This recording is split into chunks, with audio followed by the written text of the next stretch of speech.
Changmin's house resembles an empty office. It's clean, quiet, and clutter-free. He works in his office all day. A new maid, Miriam, arrives. She's young and dark-skinned. She wears a simple dress and does her job. She mops the floors, dusts, and prepares food. She does everything quickly and silently. Changmin barely notices her. To him, she's just part of the decor. Today, Miriam is cooking dinner in the kitchen. She's frying meat and vegetables. Then she opens the refrigerator and takes out a small jar of homemade sauce.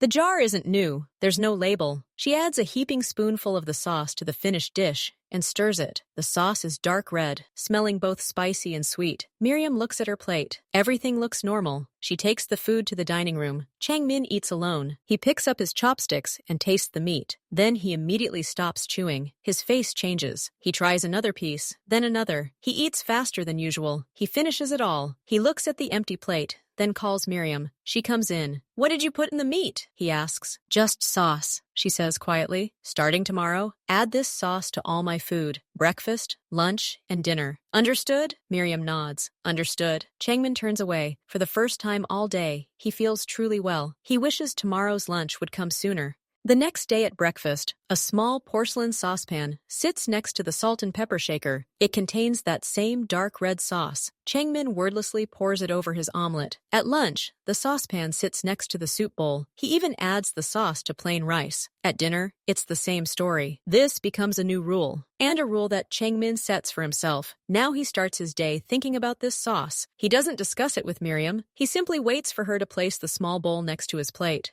Sometimes, when she clears the table, he says dryly, "Tomorrow you can put a little more," or "There wasn't enough in the soup today." That's all their conversation on the subject. He stops noticing other dishes. All that matters is how the sauce pairs with the food, how its flavor unfolds. Sometimes he even pushes the main course aside to simply eat a spoonful of rice, generously drizzling it with this paste. He feels how, with each passing day, this becomes a necessity, not a pleasure, but a necessity, like a glass of water in the heat. One day, after finishing dinner, he looks at Miriam, who silently takes the empty gravy boat. "You cook well," he says, his voice a little hoarse from unaccustomed praise. She merely bows her head, not meeting his eyes. "Thank you, sir." His praise isn't about the food, it's about the sauce. And they both know it. In a few weeks, Changmin has important negotiations. The meeting is scheduled at an upscale restaurant. His partners order steaks, expensive fish, and gourmet dishes. Changmin pretends to eat, sampling a piece of meat with an exquisite sauce. And his body feels like it's shrinking from within. The food tastes bland and empty, a tasteless mass. But it's not just the taste. 15 minutes into lunch, he feels a slight nausea. An unpleasant, metallic taste appears in his mouth. His palms become clammy. He tries to concentrate on the conversation, but his thoughts begin to wander. He finds himself repeating the numbers already mentioned. A dull, pressing pain appears in his temples. He excuses himself and goes into the men's room. He washes his face with cold water. His reflection in the mirror reveals a pale face. His hands tremble slightly. This doesn't resemble ordinary fatigue or indigestion. It's a physical emptiness, an anxiety, as if his body is demanding something specific and isn't getting it. He returns to the table, but can no longer eat. He drinks only water. He barely finishes negotiations, rushing to finish them. He cancels his next appointments and orders the driver to go home. The car doesn't make him feel any better. Nausea rolls over him in waves. His head is pounding. He sits, gritting his teeth, staring out the window, unable to see the streets. The car finally stops at the gate of his house. He steps out,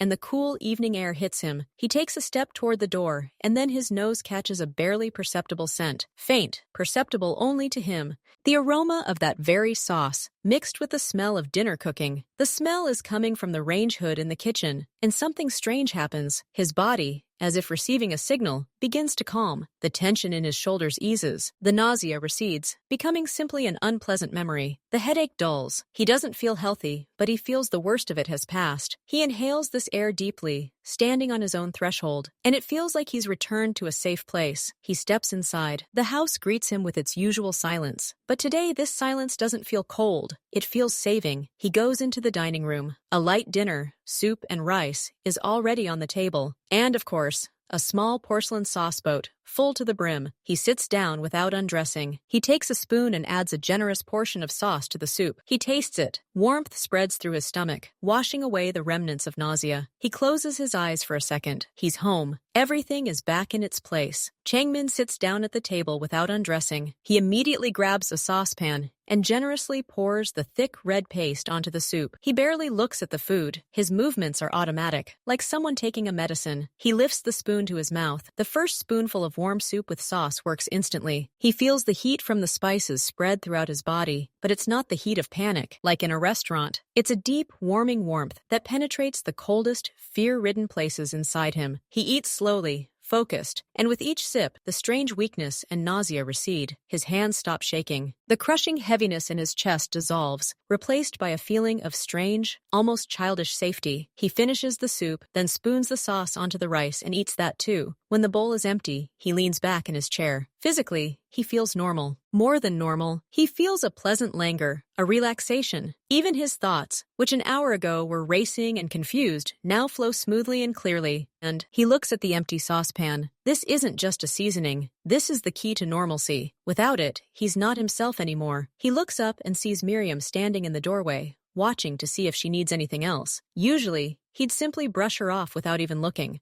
Now, his gaze lingers on her for a moment. He sees her not as part of the interior, but for the first time takes in the details. Her dark skin, smooth and even, her high cheekbones, and most importantly, her eyes. Before, he thought they were simply dark. Now, in the light of the lamp over the table, he notices that they are not simply black. They are a warm, deep brown, with tiny flecks of gold around the pupils. They are not lowered to the floor, as usual. She looks somewhere to the side, out the window, into the night, and these eyes seem to glow from within with their own quiet, calm light. There is no fear or servility in them. There is a deep, concentrated thought. This is not the look of a servant. This is the look of someone who holds something in mind. Changmin watches, and the peace he feels from eating is strangely connected to her quiet, still figure in the doorway, as if she were the source not only of the sauce, but also of this sudden peace. He doesn't fully grasp the thought. It only flickers somewhere on the edge of his consciousness, tinged with gratitude and a warmth that spreads through his body. Today, especially good, he says hoarsely, nodding at the empty plate. He's talking about the sauce, but he's looking at her. Miriam turns that same glowing gaze on him. Something touches her lips, almost a shadow. Something that's not quite a smile, just a shadow. "I'm glad, sir," she says quietly. Her voice was always quiet, but now it seems pleasant, melodic. She goes out to clear the table. Changmin remains seated. He hears the soft clink of dishes in the kitchen, the rush of water. Normal sounds, but now they sound different. Not like annoying background noise, but part of the comfort he feels now. He thinks about her eyes again, about how they shone. Why had he never noticed that? He'd always seen her only as a uniform, a work uniform, a bowed head. He tries to remember her face before today, and can't. It was blurry, featureless. Now it stands before him clearly. Sculpted cheekbones, full lips, that calm, intelligent gaze. His own question rings in his head, simple and direct. How could I not see this? The question surprises him. He's not the kind of man to notice the beauty of maids.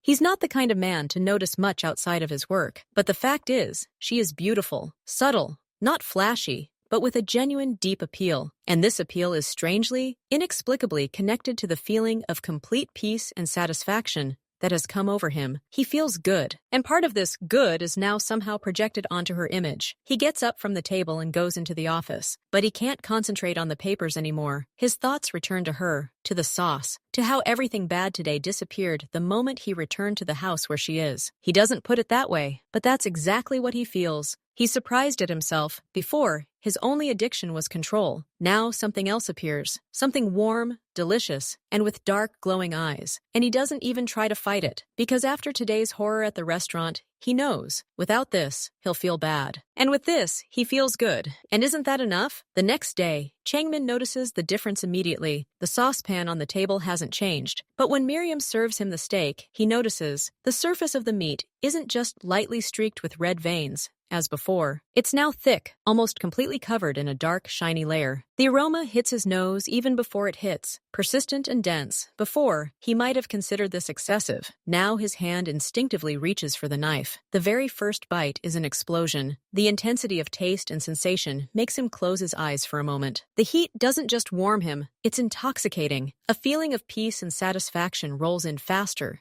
deeper. He eats, completely immersed in the process, cutting off piece after piece. Meat, vegetables, even a piece of bread. Everything disappears into the plate, swept away by this wave of flavor. He eats every last crumb and then sits for a few seconds, staring at the empty plate, as if trying to contain this feeling inside. He feels more than just good. He feels perfect. Strong, calm, invincible, and he knows it's not the meat, it's the sauce. She didn't spare him today. He silently praises her for it. For dessert, there's a light fruit mousse. And of course, a small bowl of sauce sits nearby. Changmin isn't surprised anymore. He adds a spoonful of the dark red paste to the sweet mixture. The contrast of flavors, sweet berry and tangy, deep heat, drives him crazy. It's brilliant. Miriam comes in to pick up the coffee cup. She leans over the table, her hand in the simple sleeve of her gray dress, reaching for the saucer. Changmin looks at her fingers, the smooth line of her wrist. The impulse comes before the thought. His own hand, as if of its own accord, covers hers on the table. Her skin is cool. His palm is hot with internal heat. She freezes, but doesn't pull her hand away. She simply stops moving. Slowly, she looks up at him, those same eyes he now sees every night before falling asleep. Changmin doesn't look away. He feels a throb in his temples, a surge of courage from the sauce, the fullness, the peace. "You look special today," he says, his voice a little hoarse. He can't find the right word. Beautiful?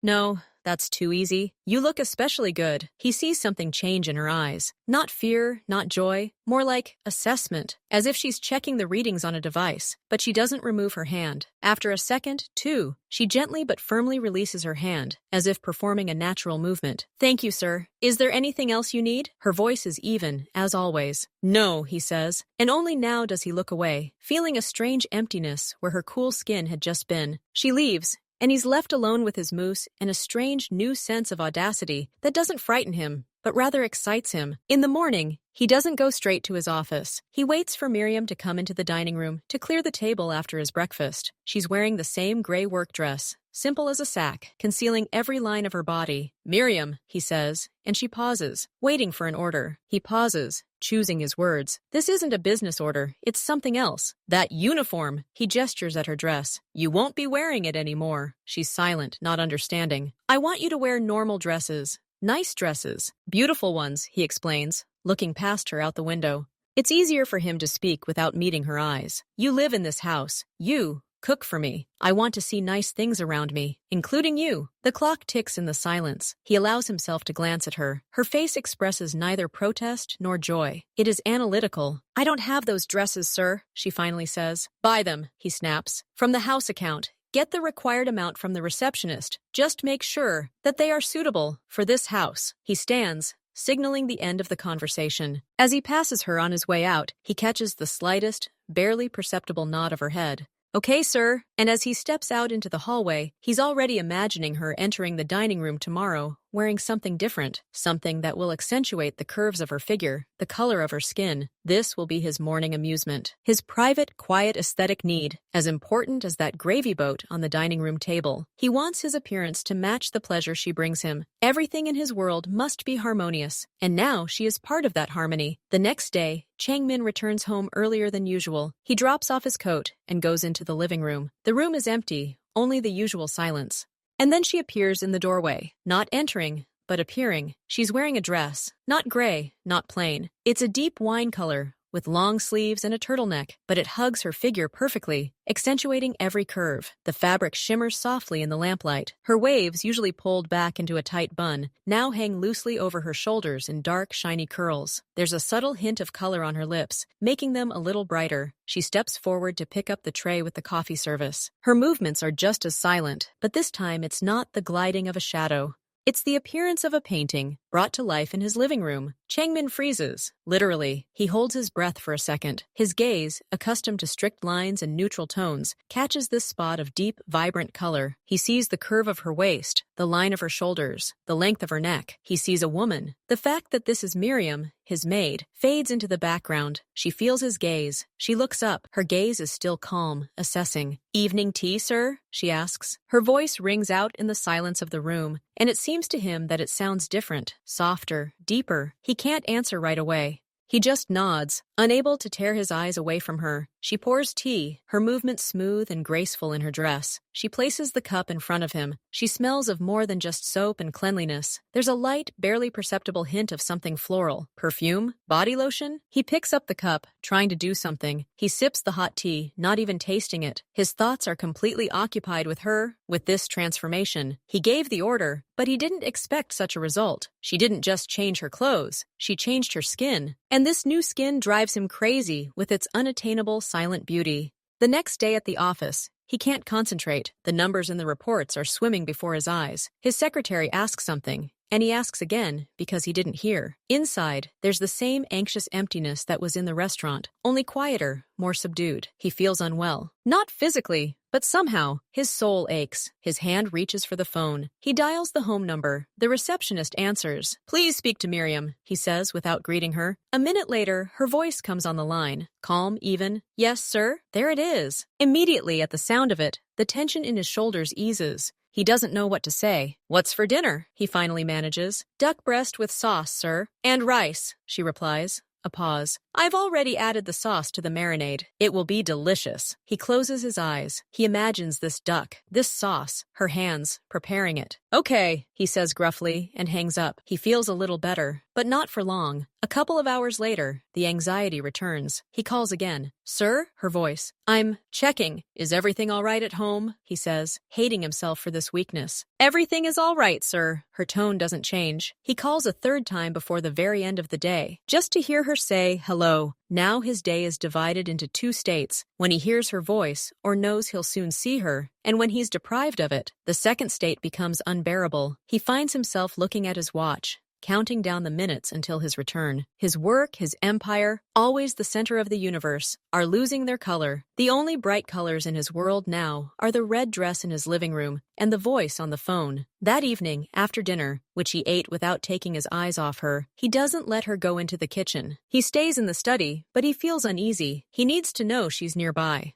"From now on," he begins, looking not at her but out the window into the dark garden. "When I'm home, you will be in the adjoining room, in the living room or the library, within earshot." He sees in the reflection of the glass how she bows her head slightly, but she doesn't leave. "For what, sir?" she asks quietly. He turns around, his face serious. "I might need something. Tea. Or coffee, or just something." He can't tell the truth, that he is calmed by the sound of her footsteps behind the wall, the rustle of her dress, the very knowledge that she is 2 meters away. "I need someone close at hand. You will be that person. This is your new responsibility." He waits for objections, questions, but there are none. She simply nods. "Okay, sir. I'll be in the living room." "Don't sleep until I go to bed myself," he adds, and his voice breaks with a demand bordering on desperation, a despair he carefully disguises as an order. "I'll await your instructions," she says and leaves. Changmin leans back in his chair. Through the thin wall, he hears the lamp in the living room turn on, her settling into the armchair, and the flipping of a page. These soft sounds are the best sounds in the world. They fill the eerie silence of his home and soothe the uneasy stillness in his head. She is now physically attached to him, to his space, to his time. She is no longer just his employer and servant. She is his guardian and his source of peace. And he doesn't think about the possibility that she might want something of her own. He thinks only of how good he feels now. 1 o'clock in the morning. Everyone in the house has long since fallen asleep, except for the two of them. Changmin is sitting in his study, not working. He's simply staring at the door. The anxiety that Miriam's voice on the phone had only briefly soothed during the day has returned with renewed vigor. It's more than just anxiety. It's a physical need for confirmation of her presence. Proof that she's still here, still close. Tea is the perfect excuse. He slowly presses the intercom button, leading into the living room. The ringing cuts through the silence. Almost immediately, a soft click is heard. Her voice on the speaker is quiet and clear. "Yes, sir? Bring some tea. Green. In the study," he says, his own voice hoarse from the long silence. "Right away, sir." He leans back in his chair, listening. Soft, almost inaudible sounds drift from behind the wall. Footsteps on the parquet floor.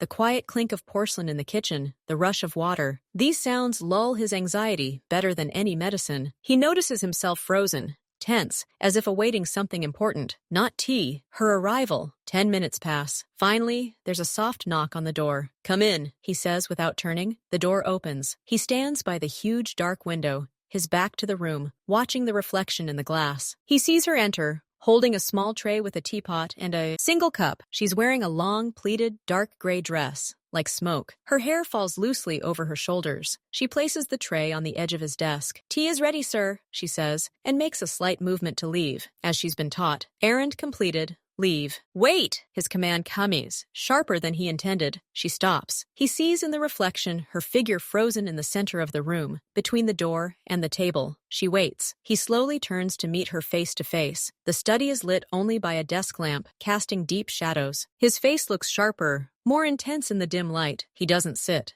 He stands, and his gaze, heavy and unwavering, pins her to the spot. He studies her dress, her hair, the lines of her neck, her bare forearms. The silence between them thickens, filling with unspoken tension. He doesn't say a word. He just looks. He doesn't need tea. He needs this. Her presence here, in his personal fortress, at night, when the whole world sleeps. This silence and this gaze last for what seems like an eternity. Adrenaline and that strange, sweet languor from the evening sauce course through his blood, erasing the last barriers of caution. He sees her make a barely perceptible movement under his gaze, not backing away, not pulling away, but simply shifting her body weight. This movement, so natural, so alive, becomes the last straw. He doesn't walk toward her. He takes off, a few quick decisive steps, and he's in front of her. She doesn't have time to react, to pull away. His arms wrap around her forcefully, but it's not a blow, not aggression. It's a swift, powerful embrace. He presses her to him so tightly that she loses her breath with a weak exhalation. His face is buried in the space between her neck and shoulder, and he inhales, deeply, shudderingly. The scent of her skin,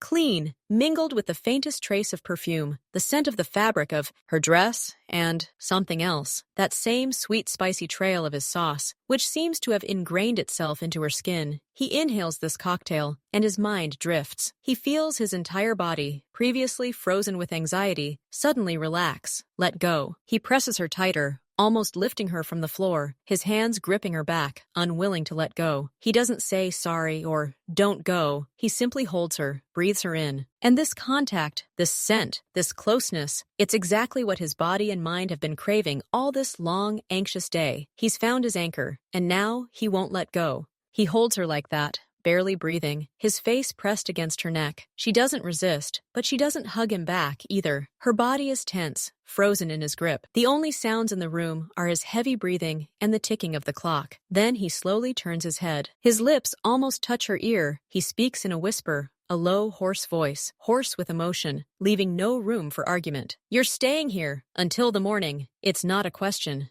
not a request. It's a fact he's simply stating. "I won't let you out. You'll stay here." He feels her muscles twitch slightly under his hands, but she remains silent. She doesn't say no, doesn't try to break free. Her submission, however silent, ignites something even darker and more powerful within him. He loosens his grip, but doesn't let go, now simply holding her by the shoulders, looking into her face, trying to discern her reaction in the dim light. Her eyes are large, dark, unreadable. "Do you understand?" he asks, and there's a last trace of something that might be hesitation in his voice. She nods slowly, just once. Her lips are slightly parted. "Yes, sir," she breathes. This yes sounds like permission to him, like a key opening a door. He pulls her toward him again, but this time not with fierce force, but with the heavy, animalistic confidence of a master. He leads her to a deep leather sofa in the corner of the office. He sits down and pulls her along with him, settling her next to him, his hand still in hers. Early morning light filters through the blinds and falls in stripes onto the study. Chang-min is asleep, sitting on the sofa, his head thrown back. Miriam sits next to him,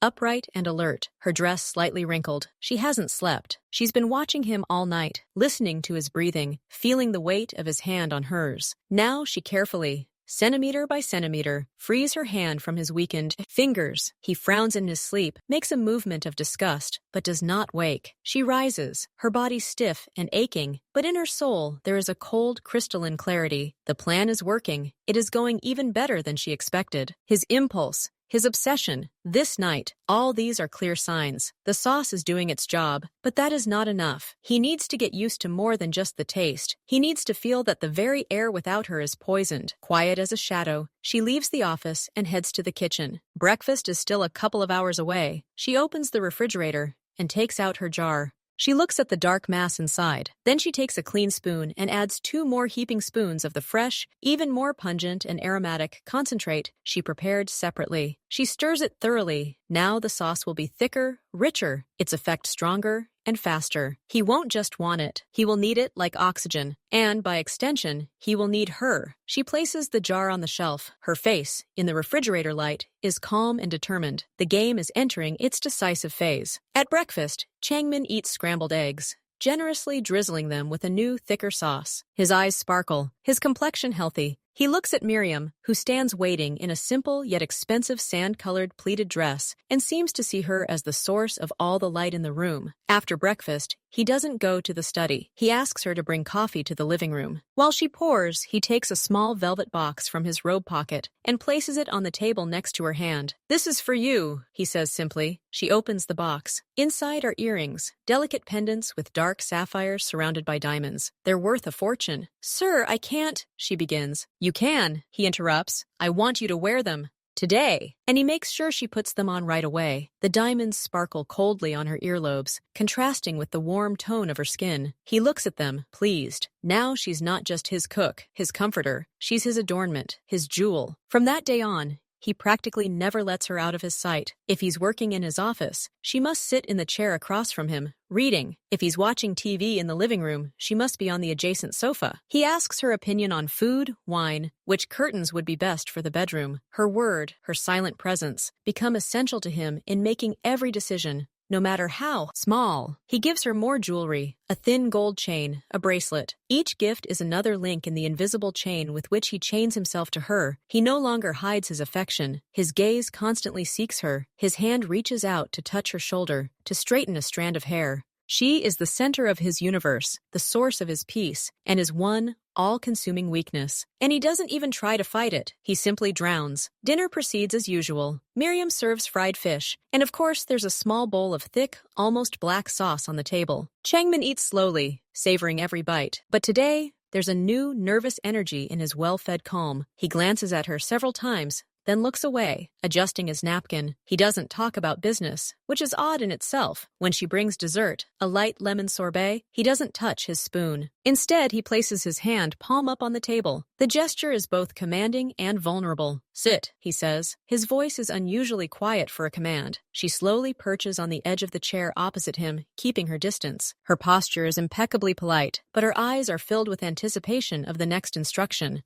Changmin looks at her face, illuminated by the soft light of the chandelier, at the sapphire earrings in her ears, his gift. He takes a deep breath, as if about to dive into the water. "I've decided. I want you to be here forever. Officially," he says, at a loss for words. For him, it's a logical conclusion. "You will marry me." Silence hangs in the air. Miriam doesn't move. Outwardly, her face wears only mild surprise, a mask of polite awkwardness, like a servant receiving her master's strange whim. But somewhere deep, in the very center of her being, a cold, sharp flame of triumph flares. This is the goal, the top step. She resists the urge to smile, to take a deep, triumphant breath. Instead, she lowers her eyes to his open palm, then raises them back to him. "Sir, it's a great honor, but You're not just," he interrupts sharply, and the familiar fire of obsession, the fear of loss, flares in his eyes. "You are needed. I said so." He waits. His hand trembles slightly on the table. Miriam pauses, long and expressive. Then, slowly, as if submitting to an irresistible force, she places her hand over his. Her touch is cool. "Okay," she says quietly, and the word rings resignation to his ear. "I will marry you." Changmin squeezes her hand, relief and triumph filling his face. He doesn't see the icy, calculating glint flickering in her downcast eyes as he kisses her knuckles. The wedding is taking place at the city's most expensive hotel. Everything is impeccable. Mountains of white flowers, a string quartet, guests in expensive suits and evening gowns. The bride, in a classic dress with a long train, looks stunning, but in the hall,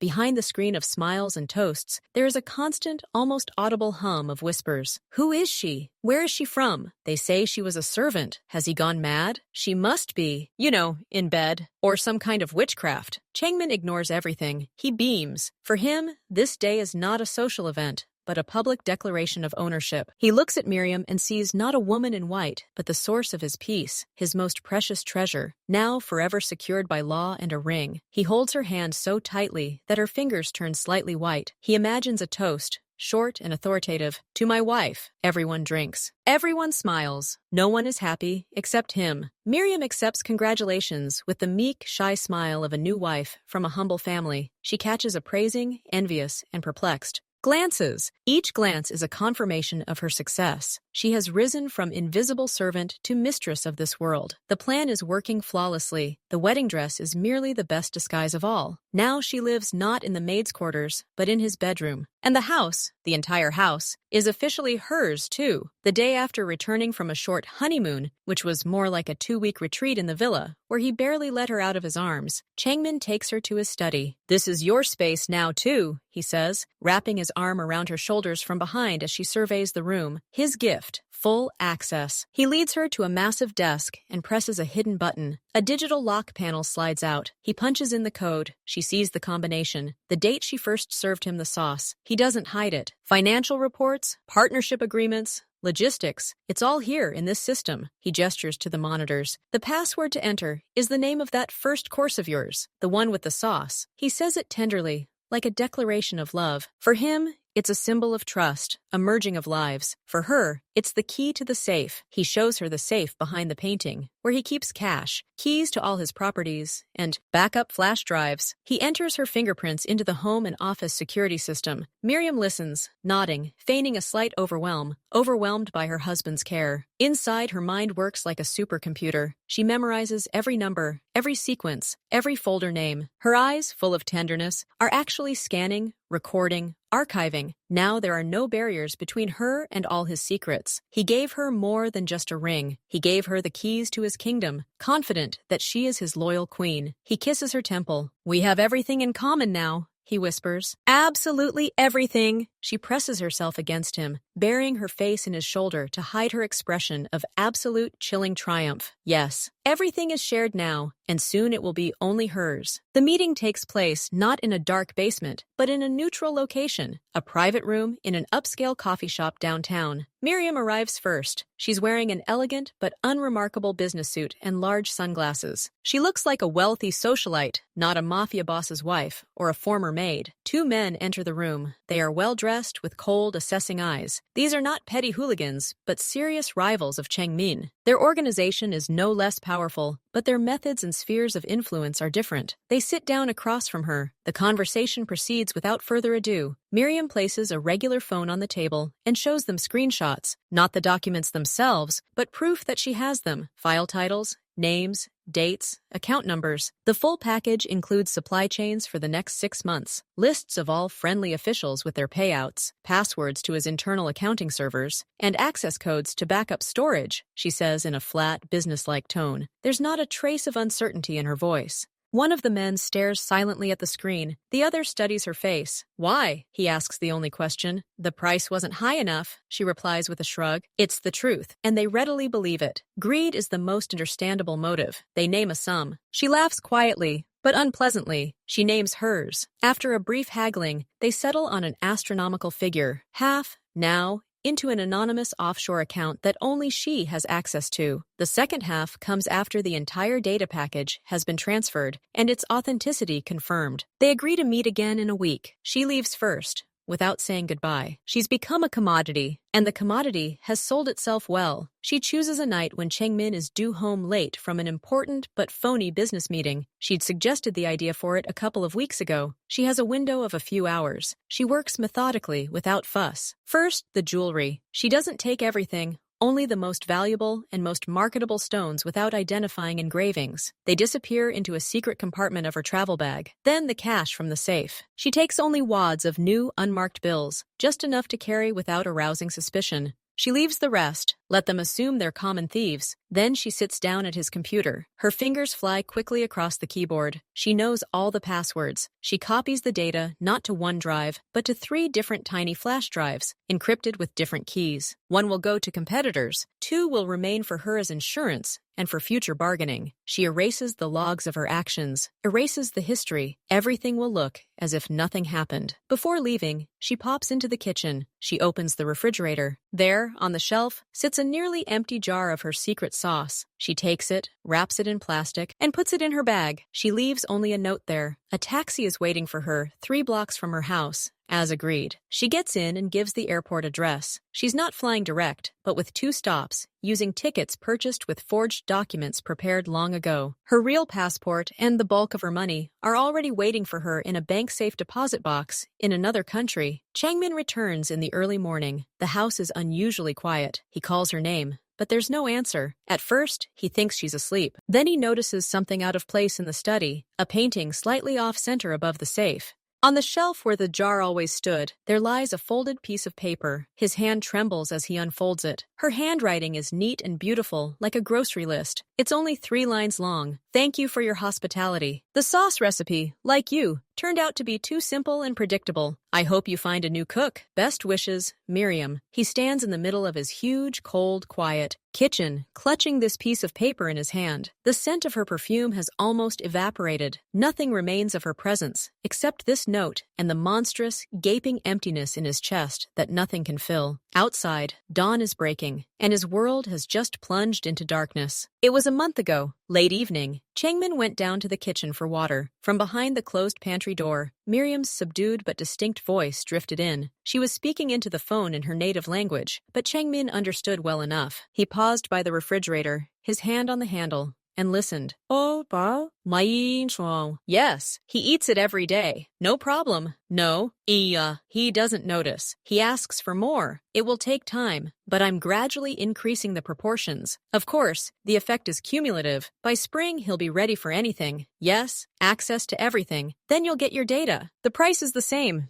Don't worry, he already looks at me differently. This fool thinks it's his choice. A quiet laugh, a sound Changmin had never heard from her. Cold, confident, full of disdain. Then footsteps. He managed to step away from the refrigerator, pretending he'd just entered. When the pantry door opened, Miriam froze for a moment. Seeing him, the phone quickly disappearing into the folds of her dress, her face became a smooth, polite mask again. Sir, do you need something? Water, he said hoarsely, opening the refrigerator. His heart pounded slowly and heavily, like a hammer. Not from fear, from cold, absolute rage. He saw everything, her confidence, her plan, her mockery. And in that moment, he stopped being the prey. He became the hunter. That night, he didn't sleep. He sat in the dark in his office. The rage subsided, replaced by an icy crystal clarity. He analyzed everything, her behavior, her secret sauce, her persistence. He wasn't a chemist, but he was the boss. He understood the essence: dependency, control, deception. The thought of crushing her like an insect was his first thought, but too easy, too fast, and someone was behind her. Competitors. This wasn't just blackmail, but a planned operation. So they had a plan, and he decided to give them this plan. The whole thing, but on his terms. He decided to play the lovesick, enchanted, dependent fool, to give her what she wanted, the illusion of complete victory. Let her think she's leading him on a leash. Let her report to her masters that everything is going according to plan.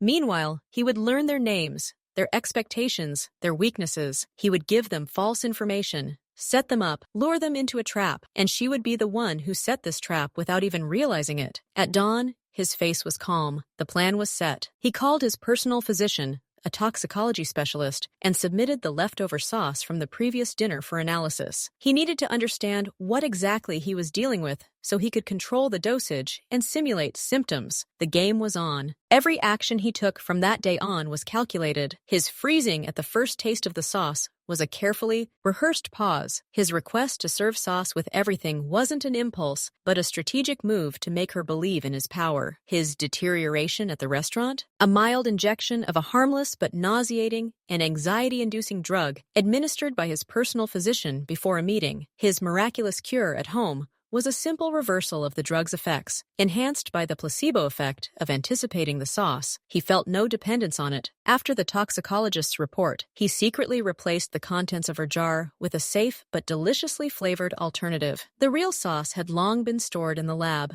His new look at her, the compliments, the gifts, these weren't spontaneous impulses, but cold investments. He was buying her confidence. Expensive jewelry, trackable, microchipped, his passionate embraces, the night in his office, theater. He wasn't embracing a woman, but an illusion he himself had created. He kissed skin behind which he saw only calculation. His unbearable anxiety without her, a showmanship to bind her physically to him. Every extension of her access to the house, to his time, to his documents, was controlled. He gave her false passwords to irrelevant servers, falsified financial reports, supply chains that had already been altered. He played the role of a man drowning in passion, while he was the captain on the bridge, steering the ship toward the rocks on which his enemies would be wrecked. His love was the perfect trap, and he lured her into its very depth. The information Miriam copied that night and later passed on to competitors was flawless at first glance. Detailed supply chains, schedules, container numbers, contact names. The server passwords did indeed grant access to databases, but only to those Changming had ordered, created specifically for this purpose. The cream of his business was neatly packaged there, the largest, most profitable deals and operations.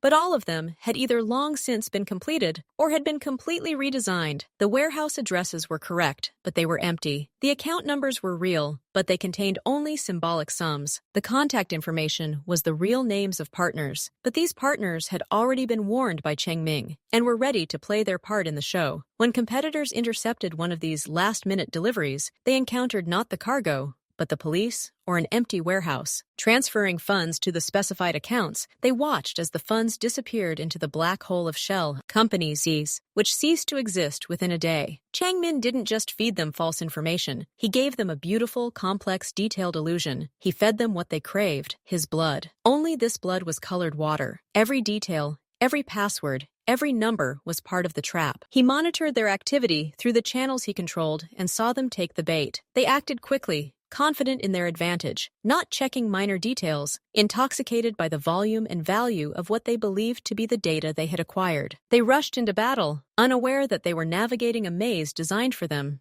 at the end of which there was no cheese, but a pit. The competitors' first problems began almost immediately. Their people, acting on the received schemes, were ambushed. Money disappeared. The police, whom the leaked information had meant to avoid, were caught in the most unexpected places. Disorganization arose within their own organization. If the data was incorrect, it meant they had either been deceived from the start, or Changming had learned of the leak and changed everything. But the scale of the failure was too great to be dismissed as a fluke. They began conducting their own investigation, comparing data, making contacts. And the picture that emerged was terrifying. They hadn't just been deceived, they had been made to look like complete idiots. They had spent enormous amounts of money, mobilized resources, revealed part of their plans, all for the sake of a pretty, useless image. Their fury knew no bounds, and its entire focus immediately shifted to the source of the information. To Miriam, finding her wasn't difficult. She made no real attempt to hide, confident in her success and money. She rented a luxurious hotel room in a neighboring country, waiting for the dust to settle before quietly disappearing forever. The door to her room was smashed down with a single blow. They found her eating breakfast on the balcony. She didn't even have time to scream. They didn't take her to any special hangar, just a basement beneath one of their old, unused warehouses. The room was low, damp, and smelled of mold, earth, and rust. The only source of light was a dim, bare bulb hanging high above. They shoved her in. She fell onto the concrete floor, covered in a layer of dust and some kind of debris. The door, heavy metal, slammed shut. The lock rang loudly, and finally, after a moment, the door opened slightly. One of the men she had negotiated with in the coffee shop stood in the doorway. His face was distorted with cold, inhuman malice. "Do you know how much we've lost because of your fairy tales?" His voice was quiet and flat. "Everything. We've been ridiculed. We've been set up. And all thanks to you." She tried to say something, to justify herself, to blame it all on Changmin, that he must have found out. But he didn't let her speak. "Shut up! We don't need your words anymore. We already found and took your money. It didn't even cover our losses." He paused, looking around the dark, dingy space. "This is your new home. You'll sit here, think, remember where you went wrong, and hope that someday we'll remember you enough to bring you food. Or not." He walked out. The door slammed again. This time the click of the lock sounded like a death sentence. Miriam was left in near total darkness. The chill of the damp concrete penetrated the thin fabric of her expensive dress. Her ears rang with the silence, broken only by the dripping of water somewhere in the corner, and the rustling of what might have been rats. All her confidence, all her calculations, her triumph, it all crumbled to dust in a matter of days. She hadn't outplayed Changming. He had outplayed her from the start, and now she was here, in the darkness, forever. The idea of forever hung over her like a heavy, tangible weight, stealing her breath. She wrapped her arms around herself, but they trembled too much to warm her. She had lost, completely. And the worst thing wasn't this basement. The worst thing was the realization that he, Changming, had known all along. and was laughing. Somewhere out there, in his big, quiet house, time in the basement lost its meaning. It could have been a day or 3. Miriam sat with her back pressed against the cold wall, simply staring into the darkness. The fear had already passed, replaced by an empty, icy numbness. Suddenly, the heavy bolt creaked loudly. She flinched, pressing herself against the wall. The door creaked open, and a figure appeared in the doorway. Not the jailer with the bowl of water, not the evil man. It was Chang Min. He stood at the top of the stairs leading down. He was wearing his usual impeccable dark suit, his coat slung over his arm. He looked as if he had just stepped out of his office. The light from the hallway behind him picked out her figure huddled in the corner, her stained dress, her eyes wide with terror. He slowly descended the last 2 steps, but didn't set foot on the filthy basement floor. His gaze, cold and appraising, slid over her, over the damp walls, over the squalor of this place. There was no anger or malice on his face. There was only a slight, almost scientific curiosity. "We agreed," he said calmly, not addressing her directly, but rather stating a fact for those present outside the door. 5 minutes. Alone. Someone muttered something quietly from the hallway above. Changmin nodded slightly. The door remained ajar, but there was silence beyond. He turned to Miriam. She couldn't utter a word. She simply looked at him, seeing in him no longer the naive husband, but a completely different person. The very force she had hoped to deceive, and this sight was the most terrifying of all. He didn't take a single step closer. He simply stood on the step, looking down at her. The silence in the basement grew thick and heavy. "You thought you were smarter than everyone else," he began. His voice was even, quiet, not a single note wavering, "that your secret sauce and your game were a trick. You overestimated yourself." He paused briefly, letting the words sink in, breaking through her numbness. "And you underestimated me. A stupid mistake. I am no match for anyone. I am not attacked by surprise. I am obeyed." He looked at her again, and something flashed in his gaze that might have passed for regret, if it hadn't been so icy. Regret for the wasted time, for the necessity of this messy ending. "You got what you deserved." "Exactly," he concluded. He said nothing more. He didn't ask, didn't lecture. He simply turned on his heel, as if on parade, and began climbing the steps back toward the light, toward the air, toward his life. Miriam saw his silhouette disappear into the doorway. She tried to scream something, a plea, a curse, but only a hoarse, silent moan escaped her throat. The door began to close slowly and heavily, cutting off the strip of light that grew narrower and narrower. The last thing she saw was his back disappearing into the illuminated corridor. Then came the final, deafening crash of metal against stone doorframe. The click of the lock sounded final. Absolutely. The light went out. Only darkness remained. And silence. The door closed, and with its final dull thud, something inside Miriam finally broke. Not fear, not panic. They were there before. The last bit of resistance, the last spark of hope that this was simply a tactical move, negotiations, that they might still let her out, broke. Changmin's words hung in the damp air of the basement and settled on her like invisible, suffocating ash. "You got what you deserved." She spent the first hours, maybe even days, in complete shock. She didn't cry. She simply sat on the cold concrete, hugging her knees, and stared into the darkness. Her mind, sharp and calculating, was now working against her. It replayed every moment, every step of their game, how she stood in that kitchen and rang the bell, confident in her invulnerability, how he froze, tasting the sauce, how he looked at her in the red dress. Every word, every gesture now took on a new, terrible meaning. This wasn't love or obsession, it was mockery. He looked at her like a beetle, led along a drawn line, and she, so smart, so cunning, followed. She thought about the sauce, about her greatest certainty. He knew. He'd known from the start. So all this time, while she'd secretly increased the dose, pouring it into his food, he'd, what? Spit it out? No, he'd eaten it, calmly ate her weapon, knowing it was useless. That was the most humiliating thing. Her power, her secret, her family recipe, it was all a waste, a child's game, at which he'd laughed condescendingly. They found her. Occasionally, the door would open, and rough hands would push in a bowl of some kind of stew and a plastic bottle of water. No one spoke to her. Once, when she tried to ask what was going on upstairs, she was simply pushed away, and the bowl overturned. Food was brought irregularly, sometimes once a day, sometimes less often. She learned to drink water in small sips, stretching it out. Hunger became a constant, dull companion, pushing fear into the background. She tried to think of something, an escape plan, but the reality of the basement was inexorable. Smooth concrete walls, a heavy door without a handle on the inside, a small ventilation grate that not even a child could fit through. She was trapped in a stone cell. The only sounds were dripping water and her own breathing. The lights were rarely turned on, only when food was brought. The rest of the time, there was absolute thick blackness in which the concept of time was lost. She slept fitfully, waking from nightmares in which Changmin calmly looked at her while she drowned in a barrel of her own sauce. Once, she'd lost count. The door was opened not by a jailer, but by the very man who had brought her here. He stood at the top of the stairs, not descending. "Your ex-husband," he said dryly, "has something for you." He tossed a small package down. It landed on the floor with a soft thud. The door closed. Miriam's heart pounded. What was it? A note? Salvation? She crawled through the darkness, her hands groping over the cold concrete until her fingers touched the paper. She grabbed the package and carried it under the dim light that was now on. She unwrapped it. Inside lay a small empty porcelain saucepan, the very same one she'd used to top up his food for years, and nothing else. No note, no hint, just an empty, clean, fragile cup. She looked at it, and suddenly she was overcome with such wild, hysterical laughter that she doubled over. The laughter turned to sobs,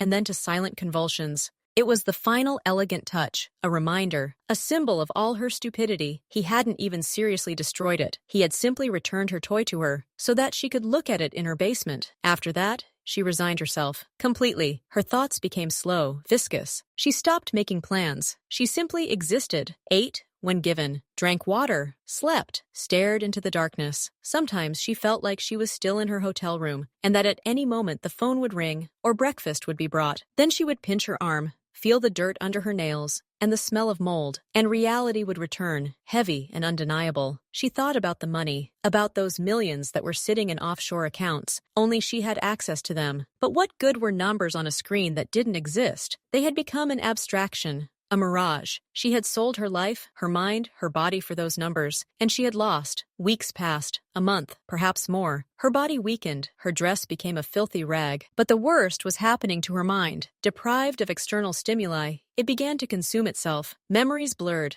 Time became tangled. She began talking to herself, first in a whisper, then out loud. She discussed every step with an imaginary version of herself, searching for the fatal mistake. Maybe she shouldn't have bought that red dress, or agreed to the wedding so quickly. She analyzed endlessly, in circles, like a squirrel in a wheel, and each time she came to the same conclusion. The mistake was right at the beginning. The mistake was that she thought she could outwit him. One day, the door opened at an unusual time. She simply sat and watched. "Quickly!" The voice grew sharper. She tried to stand. Her legs, weakened by long inactivity, buckled. She fell. The men exchanged glances, came down, roughly grabbed her arms, and dragged her up the stairs. The light, real daylight from the window in the hallway, blinded and burned her eyes. The air felt incredibly fresh and cold, and she began to cough. They didn't explain anything to her. They led her through an empty, dusty warehouse, out into the backyard, where a black van with tinted windows was parked. They shoved her inside. The van smelled of gasoline and cigarettes. The door slammed.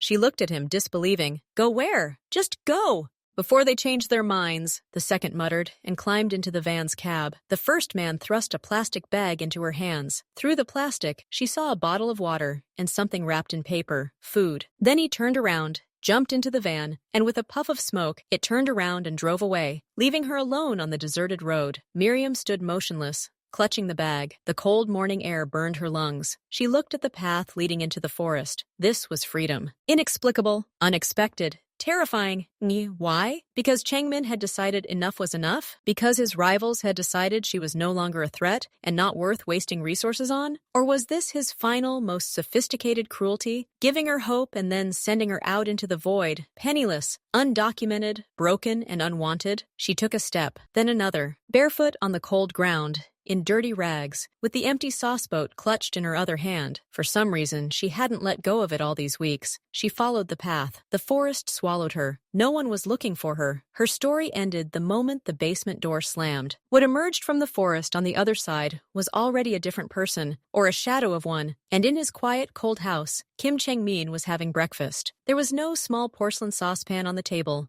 just salt, pepper, and a cup of black coffee. He was reading the morning briefing, his face calm and focused. The world had fallen into place again. The threat had been neutralized. The competitors had suffered a serious blow and were now dealing with the consequences of their own mistakes. There was silence in the house. The deep, complete silence he always strove for. Sometimes silence is the best outcome.